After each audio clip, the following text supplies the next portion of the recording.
Hello दोस्तों, welcome to investment planning services. आज हम व्हाइट ओक के नए एनएफओ के बारे में डिस्कस करेंगे, जो कि large and mid cap category का एनएफओ है।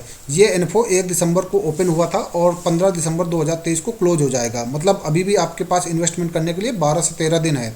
आपको इसमें मिनिमम एसआईपी 100 रुपीज़ करना पड़ेगा, मतलब 100 रुपीज़ पर मंथ के हिसाब से आप इसमें इन्वेस्ट कर सकते हैं। और लमसम अमाउंट इसमें 500 रुपीज़ आप कर सकते हैं। एक बार जिसको इन्वेस्ट करना है तो कम से कम 500 रुपये इन्वेस्ट करना पड़ेगा। तो जो लो बजट के इन्वेस्टर हैं, जिनका इन्वेस्टमेंट अमाउंट बहुत कम है, उनके लिए ये एक अच्छा ऑप्शन हो सकता है म्यूचुअल फंड में इन्वेस्टमेंट करने के लिए। इसमें अगर 1 महीने तक आप पैसे को इन्वेस्टमेंट बनाए रखते हैं तो कोई भी एग्जिट लोड नहीं लगेगा, और 1 महीने से पहले आप पैसा को विड्रॉ करते हैं तो कुछ एग्जिट लोड यहाँ पे है। वेरी हाई रिस्क कैटेगरी का फंड है, और जो इसमें टैक्सेशन होगा वो LTCG कि अप टू 1 लाख तक आपको कोई भी टैक्स नहीं देना पड़ेगा। जो भी प्रॉफिट होगा 1 लाख तक का, उसमें कोई भी टैक्स नहीं देना पड़ेगा। रेस्ट आपका शॉर्ट टर्म, अगर उससे पहले आप निकालते हैं, 1 साल से पहले आप निकालते हैं, तो आपको 15% का फ्लैट टैक्स आपको देना पड़ेगा, जो भी आपका प्रॉफिट होगा। फेस वैल्यू जो NAV का होगा 10 रुपये होगा, तो 10 रुपये से ही कोई नया म्यूचुअल फंड लॉन्च होता है। उसी 10 रुपये की वैल्यू 20 रुपये होती है, 30 रुपये होती है, ठीक है, 40 रुपये होती है।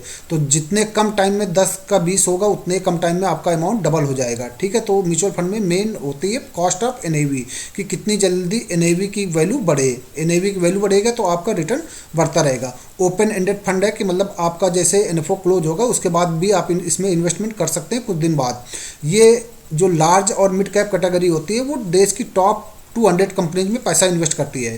तो टॉप 100 कंपनीज आपका क्या हो गया, ये आपकी लार्ज कैप कंपनीज हो जाएंगी। उसके बाद जो नेक्स्ट 100 कंपनीज हैं वो मिड कैप कैटेगरी में आती हैं।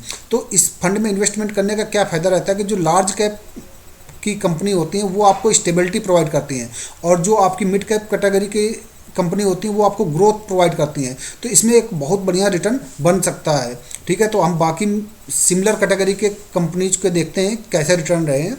तो जैसे हम HDFC लार्ज और मिड कैप फंड की बात करते हैं, तो इसने लास्ट के 1 साल में 24% का रिटर्न दिया है, लास्ट के 3 साल में 27% का रिटर्न दिया है, और अगर हम 5 साल का रिटर्न देखते हैं तो 19% का रिटर्न है, और 7 साल का 17% का है। तो ये एक अच्छा खासा इसमें रिटर्न बन जाता है। ICICI लार्ज और मिड कैप की बात करते हैं तो इसने 20% का रिटर्न दिया लास्ट के 1 साल में, और 3 साल पे इसने 27% का रिटर्न दिया है, और 18% का रिटर्न इसने 5 साल में दिया है। सिमिलर क्वांट का लार्ज और मिड कैप फंड के रिटर्न की बात करते हैं तो 18% का रिटर्न दिया है। SBI के लार्ज और मिड कैप फंड की रिटर्न की बात करते हैं 14% का इन्होंने रिटर्न दिया लास्ट के 1 साल पे, और क्वांट के लार्ज और मिड कैप फंड ने 3 साल पे 26% का रिटर्न दिया है, और SBI के लार्ज और मिड कैप फंड ने 23% का रिटर्न दिया है।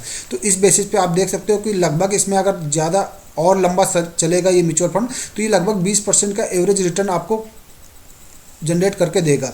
तो अगर 20% के रिटर्न से अगर आप 1000 रुपीज़ की भी SIP करते हैं, मान लेते हैं आप 1000 रुपीज़ पर मंथ इन्वेस्ट करते हैं, और 20% का आप रिटर्न एज्यूम करते हैं इस कैटेगरी फंड से, और 20 साल तक के लिए आप इन्वेस्टेड रहते हैं, तो आपका जो इन्वेस्टेड अमाउंट होगा वो 2,40,000 होगा, और जो आपका प्रॉफिट होगा वो 29 लाख के अराउंड होगा। तो टोटल 31 लाख रुपये आपको बन जाएगा। तो बहुत कम अमाउंट को काफ़ी अच्छा ग्रो कर देगा ये आपका पैसा।